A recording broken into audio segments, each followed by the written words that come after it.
Welcome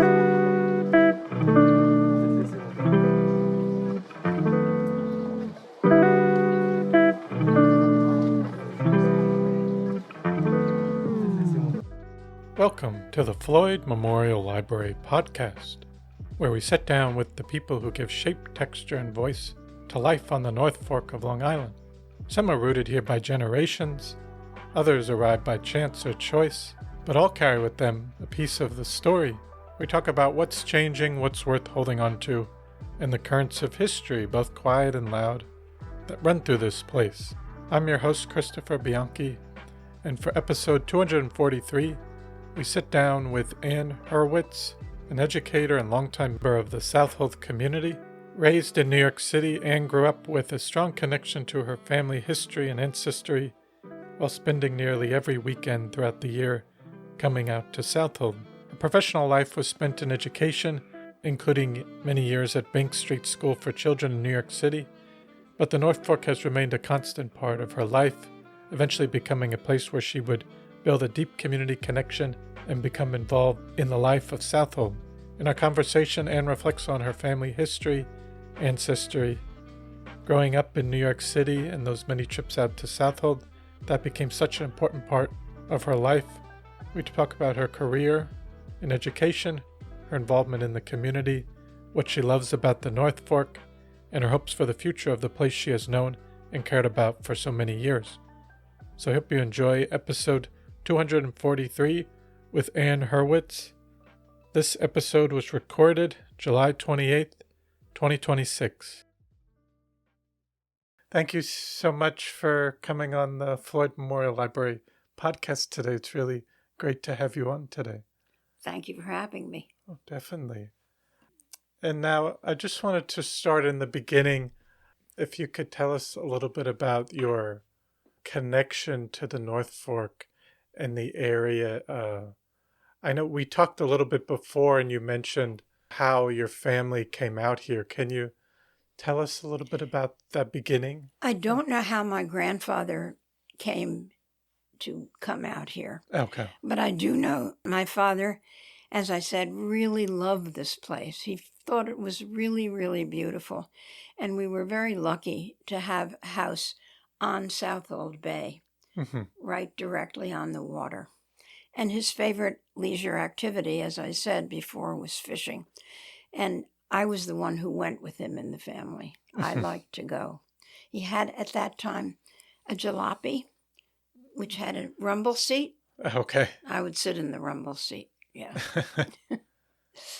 I'm trying to remember. Okay, my mother came from a small town. My father, his forebears were Jewish and came from Germany in the 1870s. My grandfather was a doctor in Manhattan, supposedly one of the founders of Mount Sinai, but I've never documented that.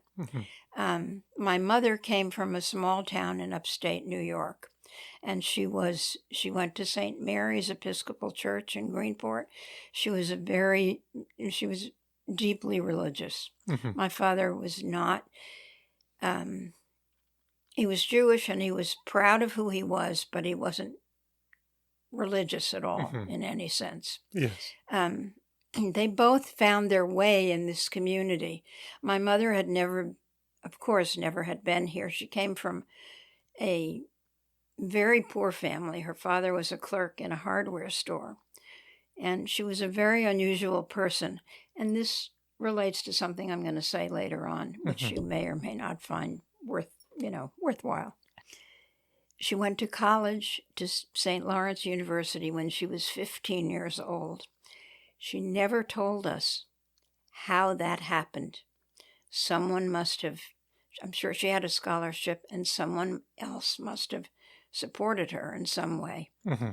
So her life was very, very different from my father's life, who was an Upper East Side German Jewish New Yorker. That group of people was called Our Crowd. Stephen Birmingham has a book called Our Crowd about that group of people. They were not people who both were only children. My mother had a brother who was 12 years younger, so she was essentially an only child, because when she was 12, she went to high school. High school was in another town, and she boarded with the teacher's family to go to school. She went to a one-room schoolhouse. My father went to a private school in Manhattan. Mm-hmm. So there were two very different worlds that came together. And the reason that I'm telling you this is that she came to love this area just as deeply as he did. Mm-hmm. In Southold at that time, there was a drugstore called Kramer's Drugstore, and it was not on the same side of the street that the pharmacy is on now. It was on the other side of the street, near where that little Rothman's area where Yes. It was next door. They were adjacent to each other, I think. I may not be describing it completely accurately. But turned out that John J. Kramer, the son of the person of Charles Kramer who started it, also went to St. Lawrence University. So she discovered that she knew somebody here in a place in the world where she would never have imagined herself. She never knew about. Both of them were very active in the community. If I look at some of the old material, for example, the description of the Southold was founded in 1640, supposedly. Yes. And in 1940 was the 300th anniversary. In the book about it, their names are among the people who are listed who are not local. There are a lot of, the old names are still here. Those people from the first settlers, they're still here for the most part. Their names are in that book. I did not discover that until recently because they had, and I now have, a small collection of books about the history of this part of the world. Yes. Yeah.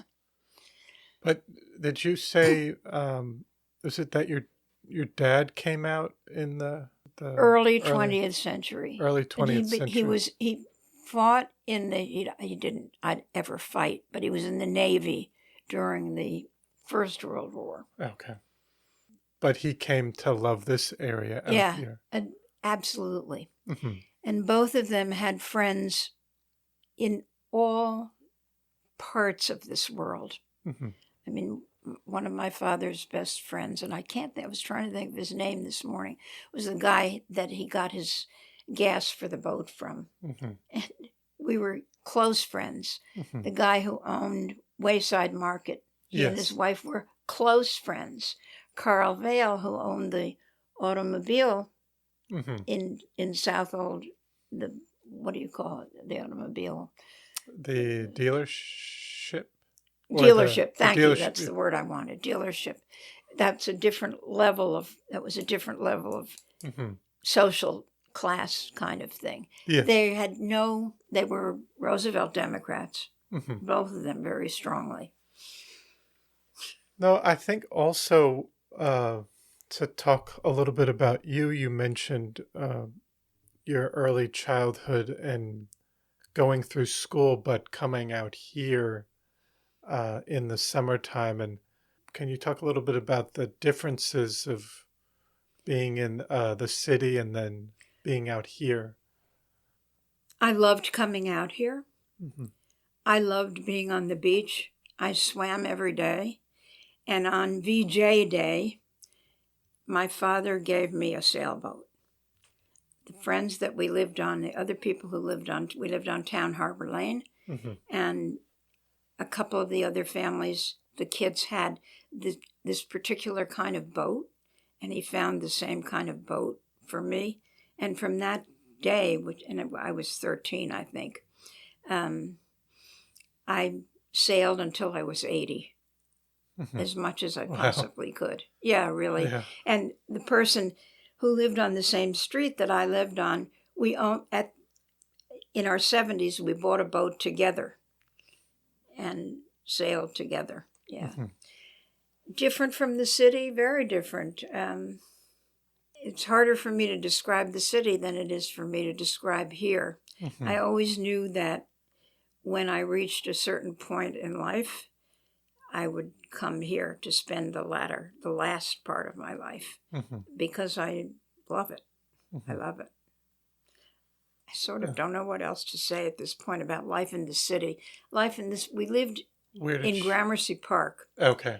Which was, at that time, the L was still on 3rd Avenue.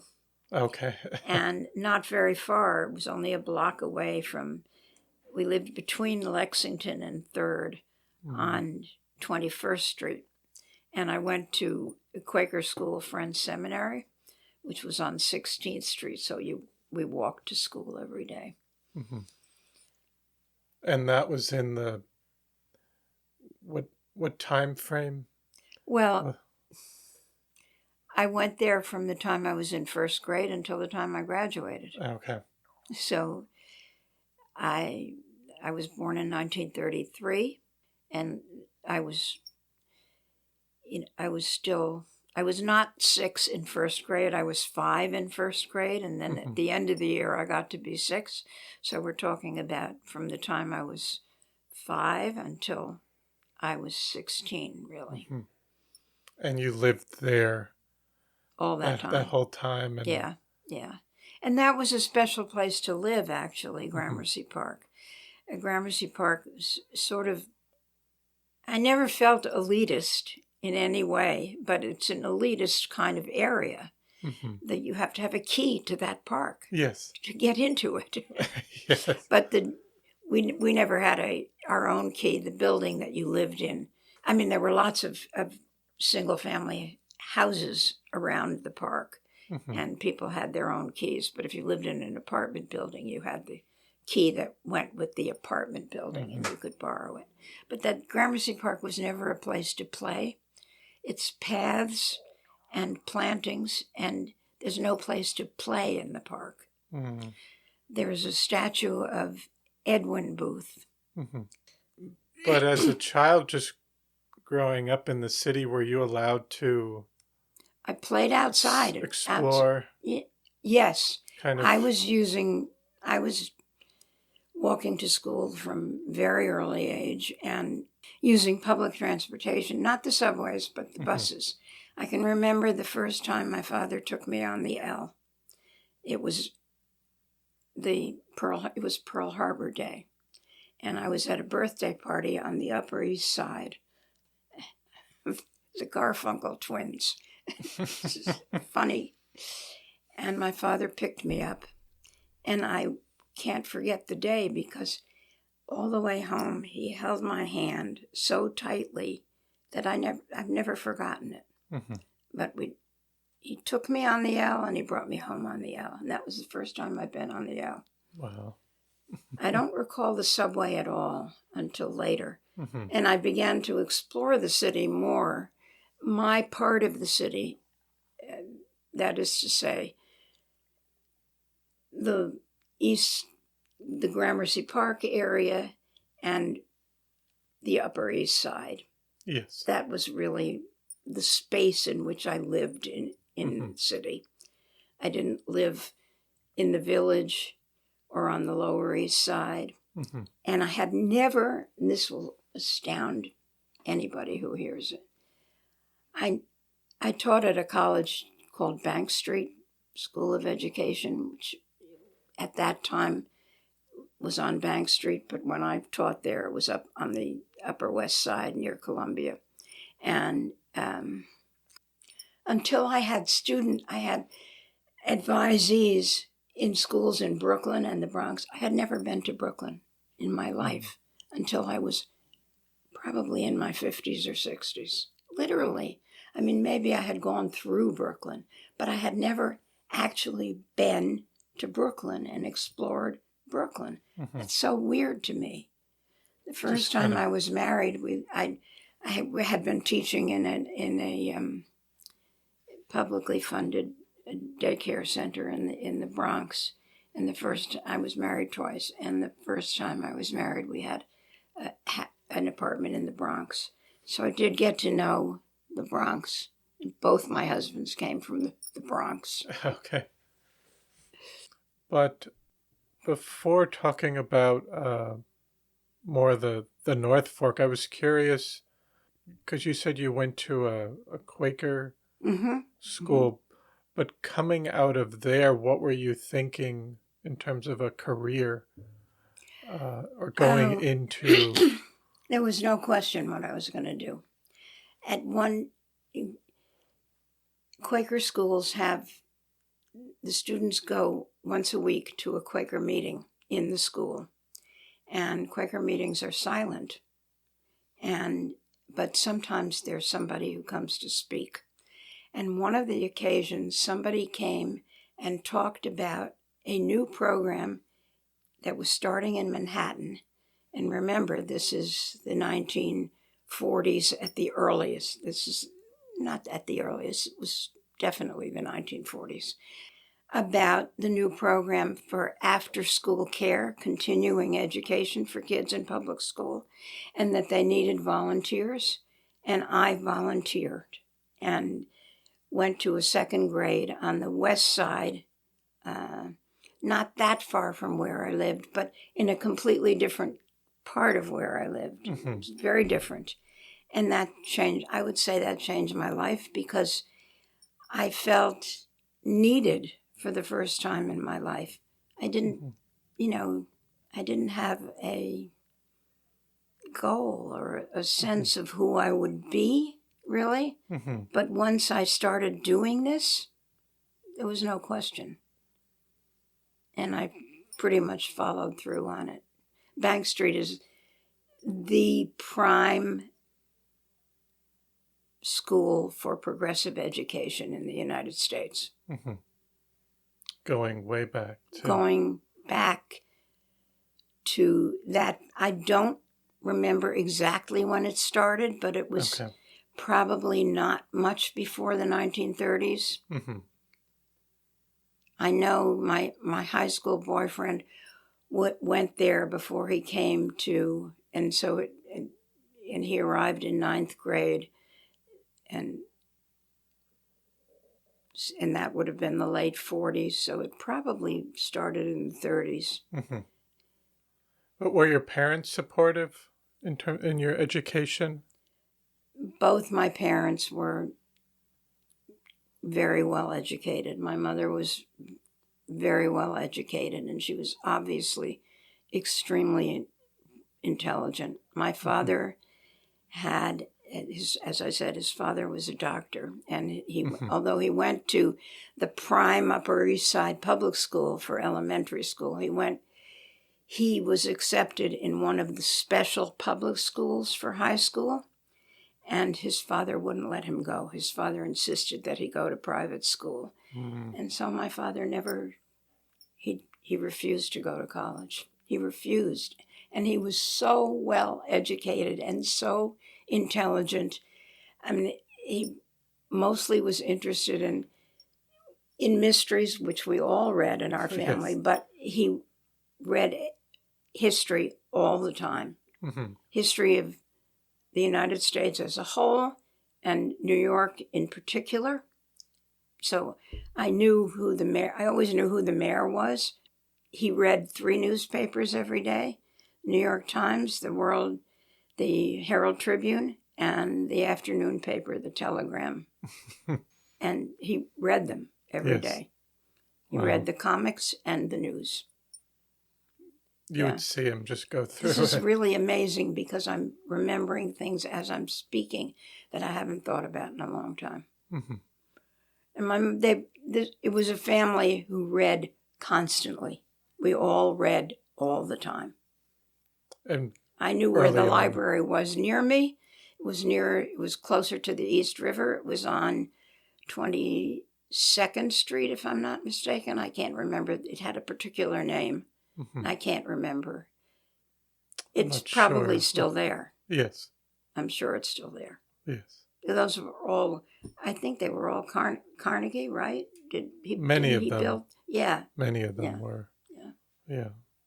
But you mentioned starting to work, and you were in the Bronx for some time, and but I guess coming back to your childhood, could you talk about your experience and what you remember of the North Fork as a child? And It was very different. It wasn't nearly as crowded. just going from those two. Greenport was not a tourist location at all. Mm-hmm. There were many more open fields, lots of potato farms and cauliflower farms. You could always smell the cauliflower. And we came out every weekend, all winter long. We were regular. Even though we didn't live here all year round, we were here a lot of the time. It wasn't just May, the summers. June, My father, we came almost every weekend. Almost. Not every, but almost. Yeah. Would you take Which was hard for a child, really. Because you for were you to you're always moving. Yeah, taken away from your other life to a certain extent. Though I don't remember it ever bothering me, really. And would you take the train out? No, we drove. You drove out? Jericho Turnpike. Okay. My father would in the summer, he would take the train. And one of his best friends turned out to be one of the conductors who lived in Greenport, Mr. Baldy. And he and his wife gave us a wedding present. My first husband and myself. His friends came from every walk of life, as did my mother's, without question. So I'm very much formed by that, very much formed by that. My father was on the hospital board for many, many years, and he got the Roosevelt, I think it's the Theodore Roosevelt Award, I'm not sure. I have it somewhere at home. I have a lot of historic stuff about their lives at home, at home being here.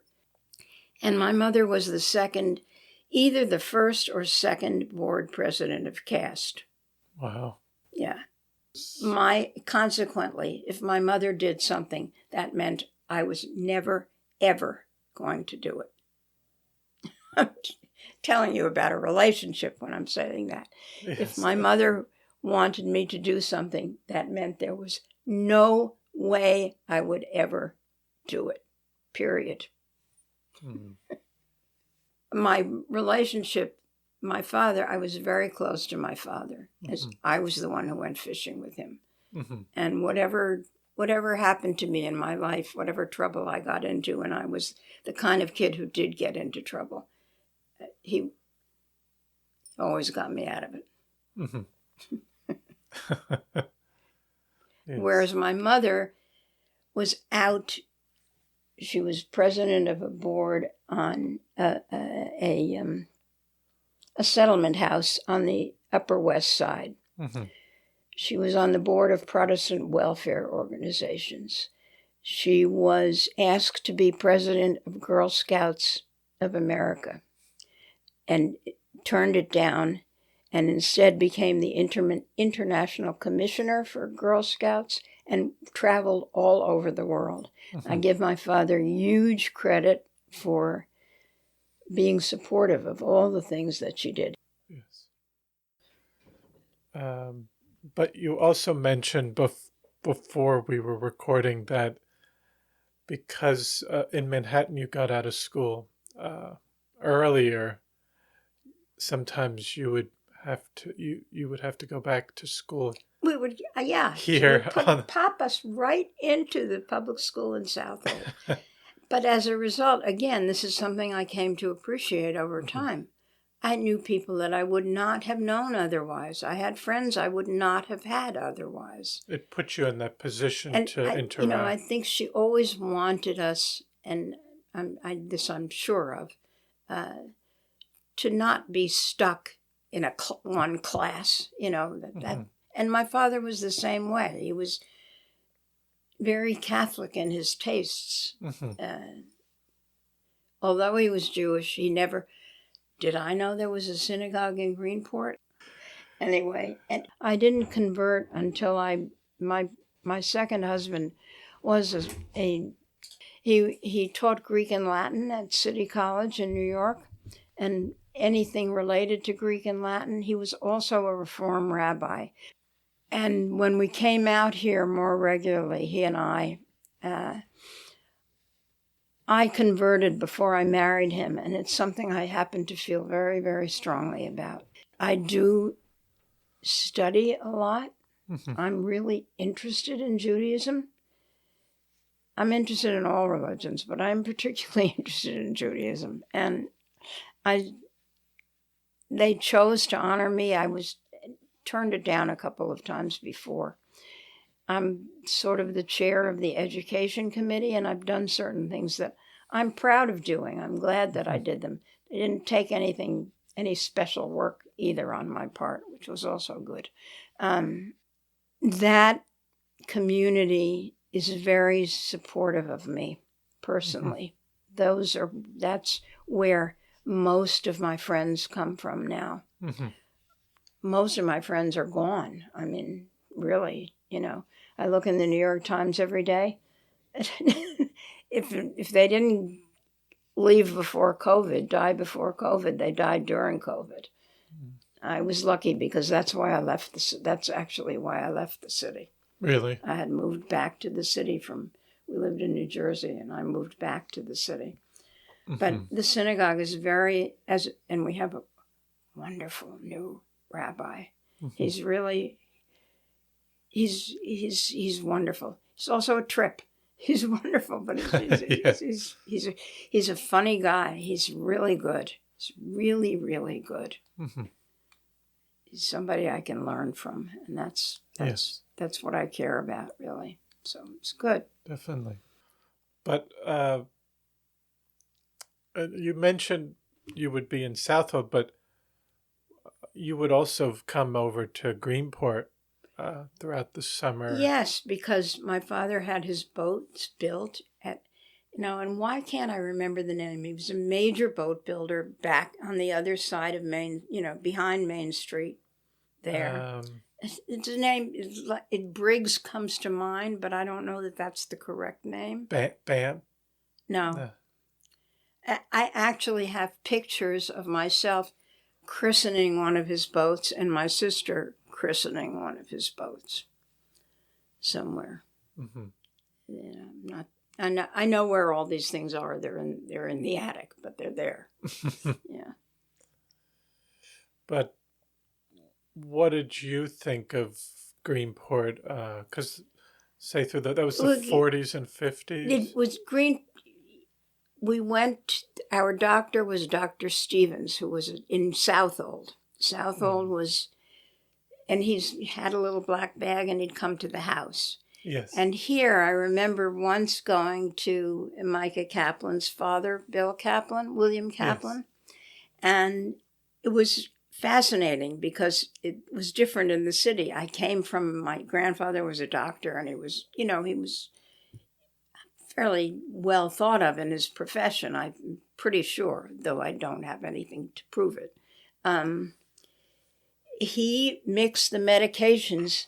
He had a white cabinet in the corner in which he would open, and he would have all kinds of things, and he would mix your medicine, the medication himself, and give it to you. Right there on the spot. Right there on the spot. Yes, yes. I can only remember going there once. Yeah, but did go there once, definitely. No, that was common that they would go to your houses. I mean, back then. Dr. Stevens from Southold came to your house, or you could go to his office, but he also came to the house. But in the city, they did that too at that time. That was a long time ago. Yeah. Greenport wasn't where we lived, but it was where my father belonged to the Chinese Yacht Club. Yes. You know about the Chinese Yacht Club?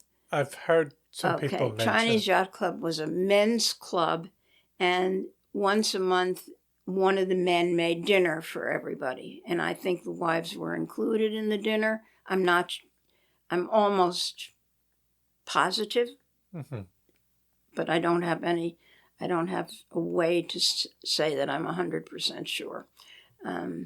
But my father did a lot of cooking, actually. He did. And he I remember him preparing food for the Chinese Yacht Club dinners. Yeah. They would meet on Latham's, at Latham's farm, for example. Greenport was the sort of economic center of things, not Riverhead at least for us. Yes. And going to Orient was just it was a wonderful, beautiful trip to go to Orient and to drive through Orient Village, for example. Though we didn't spend time, actually there would have been hard to spend time there. Greenport still was very much like a working class. Working class. I mean, the arcade was where you went, and the arcade sold everything that you could possibly have needed in your house. I can remember buying hangers there, buying all kinds of things that common objects that you need. It was a good store, and the pharmacy was on this side of it was on Main Street, not on Front Street. And it was part of Kramer's. In Southold? Yeah. It was owned by the same people. Okay. By the Kramers. Yes. I don't know who ran it. I don't remember who ran it. To me, it was a place of boat yards. It was where my father had his boats built. It was where he got gas in his boat at the, he'd tie up at a dock. We would sometimes take the ferry to Shelter Island for various things, to go to the South Shore. The Greenport Library was here. Ethel Brown, whose name is on the list of founders, was an important person. She was an important person. But you're right in saying what you said about Greenport being. I never thought of it in terms of working class. It was not a term that as a child I would have known, but I was politically very left from the time I was about certainly 14. But I never thought of Greenport in that way, as working class neighborhood. They were our friends. People we knew there were our friends, our neighbors and friends. He was very close. They were very close to the mills, to the sail, make the sails still. And I remember all of them, starting with the grandfather all the way down to the two. Bob and Jamie Mills. Jamie and Bob, yeah. Yeah. Kind of nice for me to be sitting here and talking about these things. Yeah. Not kind of, it's definitely nice. May not, be anything you're really desiring, but it's fun. I love hearing about it. It's fun. Yeah. It's fun. I mean, my connection with Greenport and Southold, I was more, when you're a child, you're more in your own little world, and you're not noticing maybe things that I would notice now. Although now when I come to Greenport, I don't go out very much, because I do have trouble on the stairs, and I do have trouble. It takes me a long time to do everything these days. I mean, it takes me 45 minutes to get dressed in the mornings, and by the time I'm finished, I'm ready to go back to bed most of the time. And you get tired more quickly when you're old, so I don't get around a lot. But it's perfectly fine. I'm extremely happy where I am. I found a really nice house, which my husband, whose name was Marshall, thought we were nuts to buy, because he was nearly 70 and I was in my latter part of my 60s. Best decision I ever made. 100%. I love being here. I overlook a pond. I'm off of Main Bayview Road, and I overlook a huge pond that's theoretically, it's been closed since Sandy, when it was last open. It's theoretically should be open to the bay, and I can see all the way to Southampton. Wow. It's a house that looks like nothing. It's a normal plain house from the outside, but inside it's great. It's great, and it's fine for me. Yes, but I also wanted to talk about. I know you mentioned a bit because we had just the Whitney Hubbard exhibition, which I know we haven't touched that. Sally Grant. Sally is wonderful, by the way. She's amazing. Those books she's put out, they're fantastic. Yes. They're really fun to look at, and I've learned stuff. I've taken out too. Yeah. And I think she's working on more. And they're really the format. If she thought up that format, that's amazing. But it's a beautiful format, and you get to know the artist in a different way. I recently took out the one on Hokusai. I know I'm off the track. No. So back to Whitney Hubbard. I think our neighbors, Rita Adler and her son Herbert, somehow knew about the area where we lived. There were people who were quite well off. And I don't know who first knew about William Hubbard.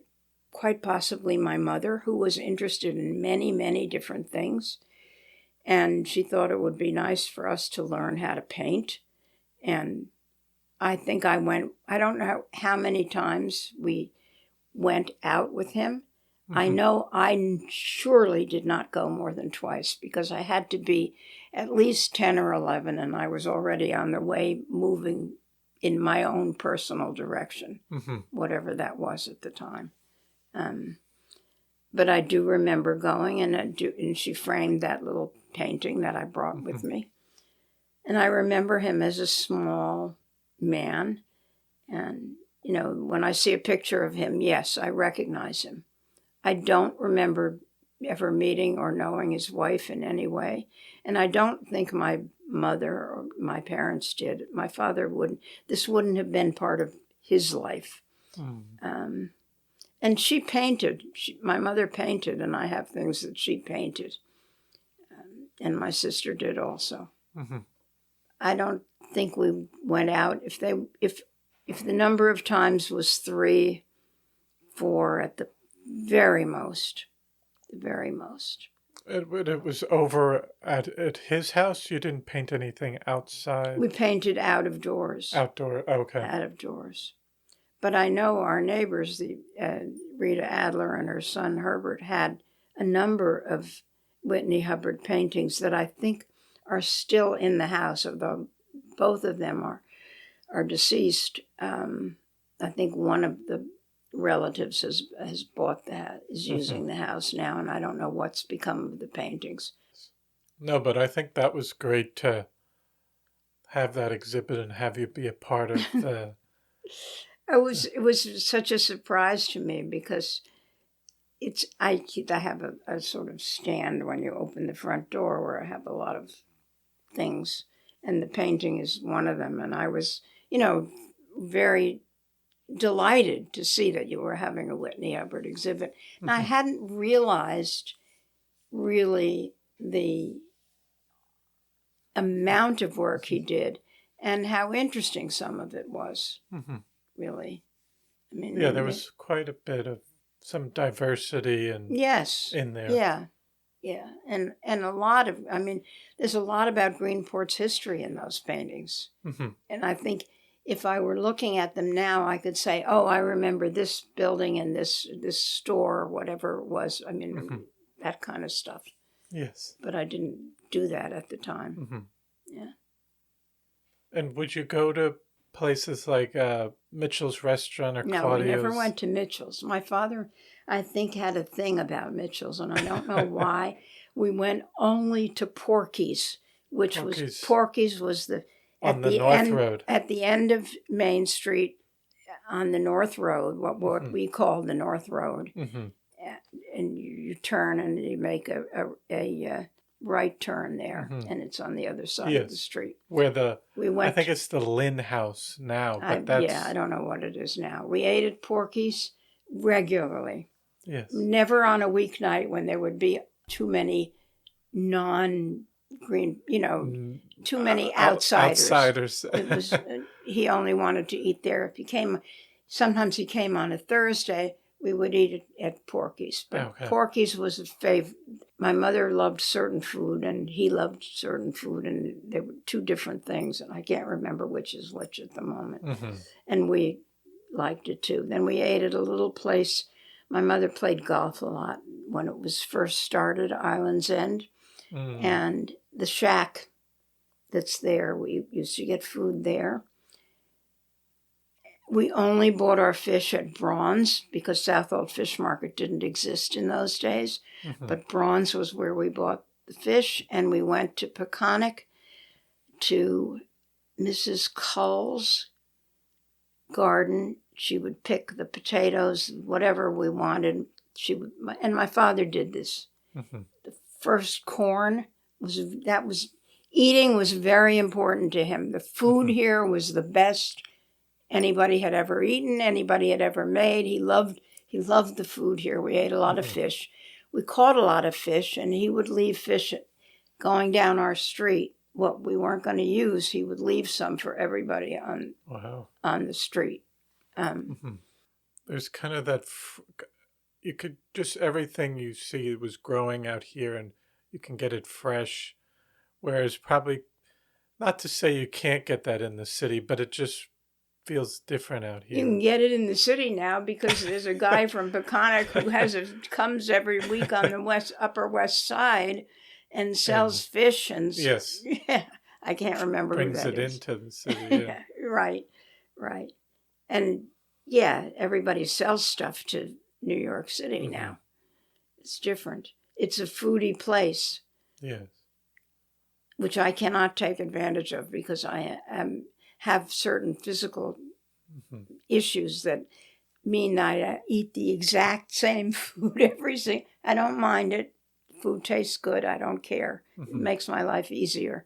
But boy, I had young company for the weekend, and they never stopped eating. They were constantly at a food stand buying something and then preparing it and getting flowers and going to art exhibits and things that I'm as an old person, I never do. I would love to. I don't miss it at this point. I'm happy with what I've got, but at another time I might have been doing those things myself. Yeah. Yes. Yeah. But I was curious about, for your career working in the city, did you work in the city your whole life? No. My first husband was a musician, and he played, when we were first married, he took an end of the yearly contract job. Somebody was fired. He was a bassoonist, and he played for the rest of the term of music. Music starts in September and ends in April or May anyway, whatever. Yeah.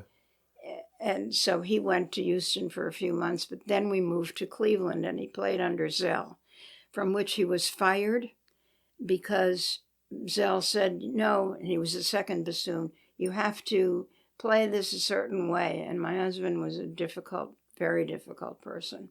And he said, no, I'm not going to play it that way. And he was immediately fired on the spot. And at that point, he decided that he was going to be the conductor. And ultimately, he became a guest conductor a couple of times for the New York Philharmonic.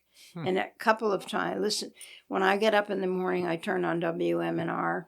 And when I go to bed, when I turn out my light at night, I turn off WMNR. I have it on all day long. You know the station. Yes. Yeah. So every now and again, they'll play one of his records. And I think, yeah, it's kind of nice. Yeah. Even though it didn't have a happy ending. But when did you officially come out to the North Fork? Well, we bought this house, the house that I live in now, in 1996. Okay. But you would still come out through the 80s and 70s? Or? Yes, we would go to my parents' house. Yeah. Okay. And after they both died, then we sold the house. But the other thing I was curious about was just your thoughts on how the area has changed over time, whether from the 60s, 70s up It's into... just so much more like the South Shore. I mean, this is trite to say. Everybody says it. Yes. And this whole parking thing is ridiculous. It's ridiculous. It's stupid. Yes. I mean, I have a handicap sticker on my car, that hangs. It's dated 2023, and I've never and I never park in a handicapped place because I don't need to. But now, when I come to Greenport, I'll park in a handicapped place, yes, which I feel is cheating and wrong, but I don't know how to use. I'm lucky that I can use the computer at all. I'm not good with my phone or my computer or any of the new technology. I worked long enough so that I have some computer skills, but not very many. And well, a lot of that's part of some of the changes that are happening. My last time, I have a great niece who's like a gift from heaven, definitely. Straight from God, whatever, if one uses that term ever. And she said, well, don't worry, we can, they were here during that big snowstorm. We'll just call DoorDash and get food brought to the house. I never heard of such a thing, Yeah. Yes, it's completely different. You do everything with this little thing that I don't understand. And it can have everything at your fingertips. Right. I mean, I talk about the telephone. I don't talk about my cell phone. I talk about my landline. And it's my landline that I use. I can use the cell phone, but it's not native to me at all. It's the stores, the shops, some of them are nice, and I like to go in them once in a while, but it's crowded when I go in, usually. If I come here on a weekend, I would never come to here on a weekend. I have a caregiver who comes to me through Peconic Landing, and she's up in arms about the parking thing. Yes. I mean, she, really up in arms about it. No, it's difficult. Yeah, I mean, I have found a place to park that's reasonable for me at the back of the IGA parking lot, near where there's an opening. There are a couple of handicap spaces, and if I want to go to Burton's Books, which is really about the only place I go to in Greenport with any regularity, and that's where I'm going on my next stop. That's where I park. Yeah, otherwise, I will park far away and walk because I don't know how to. First of all, I don't want to pay that, but even if I did, I don't know how to use the thing. It's all on the phone. It's an app. I know it's an app. You can't.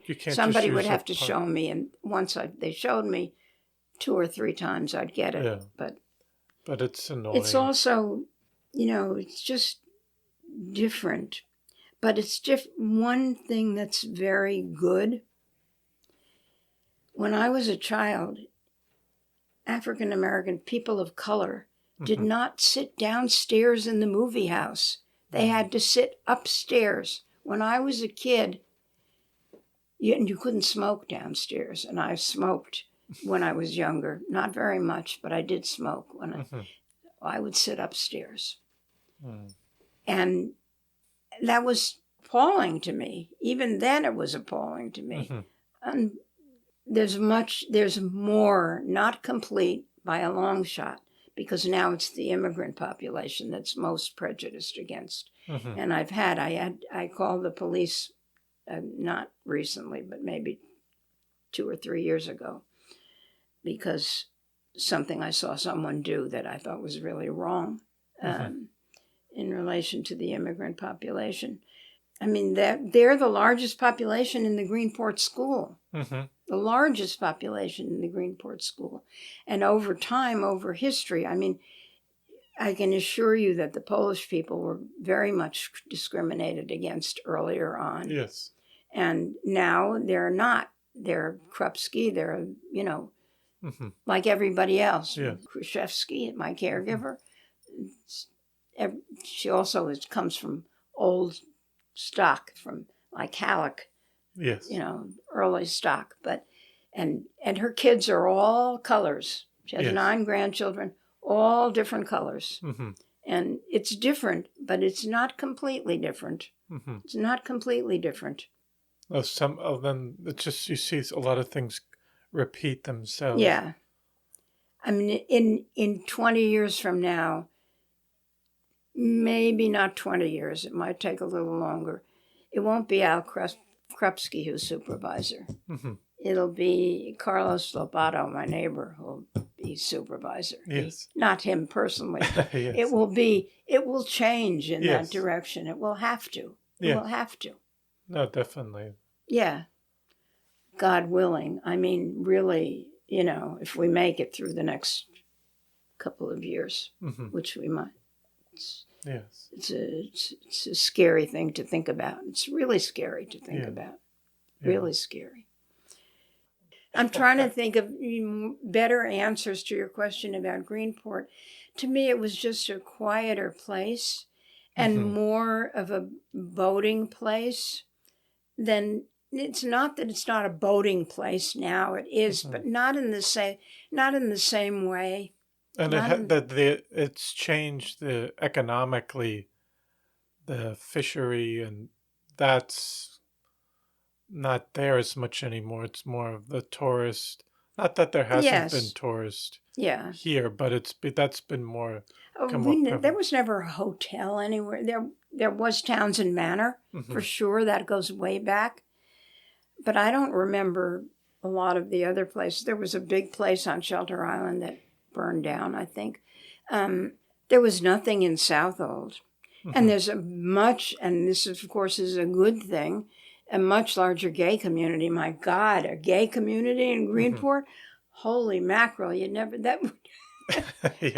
That would have really, really created, and I'm sure in the beginning it did, but I wasn't aware of it because there was a period of time in my life when I wasn't here very often. Mm-hmm. When I really wasn't here very often. Mm-hmm. But I'm lucky now. Mm-hmm. I'm here all the time. And I don't want to be anywhere else. Mm-hmm. You've continued to enjoy this library. Oh, absolutely. 100%. Yeah. No question. I wouldn't.